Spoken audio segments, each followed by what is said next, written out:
My father came from Serbia, and I'd like to try to do what I can to raise public awareness about the place of Serbia in the Balkans, because it's a country that we bombed in 1999. The United States and NATO bombed Serbia without the United Nations approval, the way Russia's invaded Ukraine.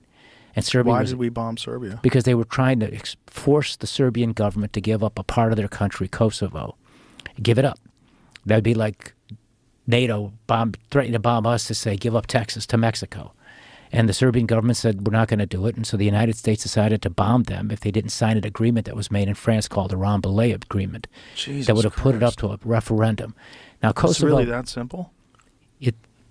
There's more to everything. But Right. the complication... General layout.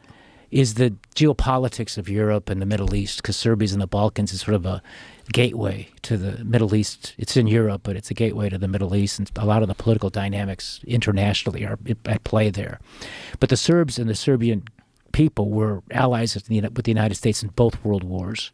They love America. They want to improve relations with America today after that we bombed them. Jeez. The Clinton administration did that. What Took did they that part of their bomb? country away. What did they bomb? They bombed Belgrade. They bombed all the big cities. They just indiscriminately bombed the cities? Or they bombed military bases? Like the electrical grid. They bombed military bases. This was May of 1999. And I went, Jesus I was a young Christ. congressman there. I was the only Serb. The Serbs are a small group in the United States, and they don't have any political clout. But Jesse Jackson, the Reverend Jackson, and I went there because 3 American soldiers were taken prisoner by the Serbs during the war.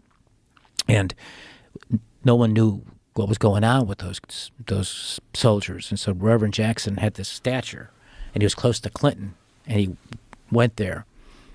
I went there because I speak the language, because my father came from that country, and I was able to assist him in getting the release of the 3 soldiers. This was the Milosevic government at the time. And we got the soldiers home.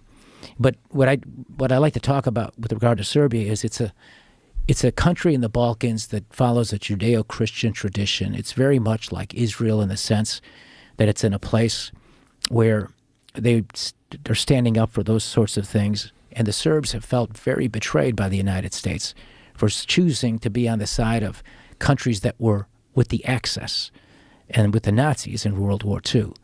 And those wars down in the Balkans and throughout Europe are wars of ethnic cleansing. All the sides do it. There's no one side that, is crystal clean on those issues. They're fighting for borders and they're fighting for villages and places where historically one group claims they had a claim to and another group claims they had a claim to. So these are complicated issues. But the United States decided to pick sides and force this country to give up a part of their country with a lot of significant religious monuments there.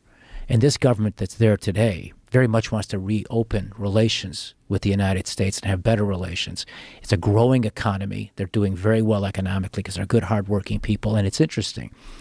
In a poll recently of European countries, in this presidential election, Trump versus Kamala Harris, the Serbian people had the highest support of Trump.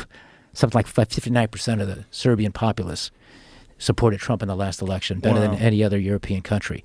And so whatever I can do to be helpful to my, the place my father came from. I'm American-born. My mother was American-born. Sounds like you're bucking for an ambassador to Serbia position. Oh, no, I'm not. No. What if he gave it to you? Would you take it? Unlikely that I would. Come on. No, unlikely I would take it. Come on. No, unlikely. Come on, fella. No, only if he said to me, "Look, I really need you," which he won't do. He's going to sit you down with a Burger King. No, he's into Big Macs, right? He's into McDonald's. He likes McDonald's. Yeah. Sit you down. He likes McDonald's. But there's a new opportunity with Trump and his administration to rethink sort of our policy and some of those old relationships